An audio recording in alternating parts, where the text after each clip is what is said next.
اعوذ باللہ من الشیطان اللعین الرجیم بسم اللہ الرحمن الرحیم قال فاخرج منها فإنك رجیم اللہم صل علی محمد وآل محمد وعجل فرجهم سلام علیکم ورحمۃ اللہ وبرکاتہ۔ اللہ تبارک و تعالیٰ کا شکر ہے کہ میں نے سورہ مبارکہ حجر جو قرآن مجید کا 15 نمبر کا سورہ ہے، اس کی آیت نمبر 34 کی تلاوت کا شرف حاصل کیا، اور اس آیت میں چند لفظ استعمال کیے گئے ہیں، ان کے معنی ہمیں سیکھنا چاہیے ہیں، اور یہ جو قرآن مجید کی چھوٹی چھوٹی آیتیں ہیں ان کو لکھیں اور ان میں سے ہر لفظ کے معنی لکھیں۔ اس طرح سے آپ قرآن کی آیات کا ترجمہ خود کر سکتے ہیں۔ اب جیسے قالا ہے، قالا کا مطلب کیا ہوتا ہے کہ ہوا نے کہا، یعنی اس نے کہا۔ اب یہ آپ کو خود معلوم کرنا ہوگا کہ یہ کس نے کہا، اللہ نے کہا یا شیطان نے کہا۔ ظاہر جب شیطان کے بارے میں بات ہو گئی ہے تو اللہ نے کہا، قالا یعنی اس نے کہا، یعنی اللہ نے کہا۔ فخرج یہ حکمیہ جملہ ہے، اس میں حکم دیا جا رہا ہے، نکل جا۔ خرجہ مانے نکلنا، یخرجو وہ نکلتا ہے، فخرج تو نکل جا۔ منہا من مانے ہوتا ہے سے، اور ہا ایک مؤنث جگہ کے لیے استعمال ہوا ہے، یعنی جنت، جنت سے نکل جا۔ فَإِنَّكَ بے شک تو ہی، فا مانے پس، جب بھی فا آئے تو اس کے معنی پس کے ہوتے ہیں، یعنی بغیر کسی فاصلے کے۔ جیسے من کن تو مولا ہو فا حاذا علی مولا، میں جس کا مولا ہوں پس اس کے مولا علی علیہ السلام ہے۔ فا استعمال ہوتا ہے پس کے لیے، بغیر یعنی فاصلے کے لیے، بغیر کوئی فاصلہ درمیان میں نہیں ہے۔ فوراً جو حکم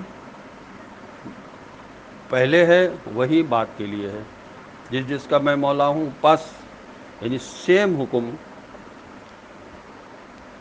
علی علیہ السلام کے لیے کہ وہ بھی اس کے مولا ہے۔ رجیم کا مطلب ہوتا ہے مردود، ٹھکرایا ہوا، دھتکارا ہوا۔ اصل میں رجم کہتے ہیں پتھر کو، اور اسی سے الرجم نکلا ہے، یعنی پتھروں سے سنگباری کرنا، پتھروں کی بوچھار کرنا۔ پھر بطور استعارہ رجم جو ہے وہ توہین و شتم اور کسی کو دھتکارنے کے معنی میں بھی استعمال ہوتا ہے۔ تو اس طرح سے آپ قرآن مجید کے الفاظ کے الگ الگ معنی لکھیں، اور اس سلسلے میں آپ کسی سے رہنمائی بھی لے سکتے ہیں۔ یہ وقت جو آپ کا گزرے گا یہ عبادت میں گزرے گا، ٹھیک ہے نا؟ یعنی شیطان کا ذکر جن آیتوں میں ہے ان آیتوں کو پڑھ کر آدمی کوئی نہ کوئی نتیجہ نکالے، یعنی تمام آیتوں کو پڑھ کر، ایسا نہیں آیتیں پڑھ دیں، کچھ بھی سمجھ میں نہیں آیا بس دہرا دیں، ٹھیک ہے، ممکن ہے آپ کو اس کا ثواب مل جائے، لیکن اگر آپ قرآن سے فائدہ اٹھانا چاہتے ہیں، تھوڑی بہت ریسرچ کرنا چاہتے ہیں، تو اس کا طریقہ یہی ہے کہ قرآن کے الفاظ کے معنی سیکھیں اور آیات سے کوئی نتیجہ نکالیں۔ قرآن کی ایک آیت پڑھیں، اس کا نمبر لکھیں، جیسے یہ آپ نے پڑھی آیت 15 سورہ کا نمبر ہے، 34 آیت کا نمبر ہے، اس کے آگے لکھیں کہ اس آیت سے آپ نے کیا نتیجہ نکالا۔ تو آپ لکھ سکتے ہیں کہ غزیل لوگوں سے میل جول نہیں رکھنا چاہیے، یعنی وہ لوگ جو شیطان جیسی حرکتیں کرتے ہیں وہ غزیل لوگ ہیں۔ اب انسانوں کی شکل میں وہ شیطان ہیں، ان کے ساتھ میل جول اگر رکھا جائے گا تو ان کی باتیں، ان کی عادتیں ہمارے اندر بھی آ سکتی ہیں۔ بحار الانوار میں حدیث ہے امام جعفر صادق علیہ السلام کی کہ غزی لوگوں کے ساتھ میل جول رکھنے سے بچوں، کیونکہ وہ خیر و بھلائی کی طرف نہیں لے جاتے۔ غزی لوگوں میں نشست و برخاست دلوں کو زنگ آلود کر دیتی ہے، اور غزی لوگوں سے لڑائی جھگڑا شریف لوگوں کو بدنام کر دیتا ہے۔ اس لیے غزی لوگوں کی صحبت بالکل نہیں اختیار کرنا چاہیے ہے، اور اپنے چھوٹوں کو بھی جو بات ماننے کو تیار ہیں ان کو بھی ہدایات کرنی چاہیے کہ وہ ایسے لوگوں میں نہ اٹھے بیٹھیں، ٹھیک ہے نا؟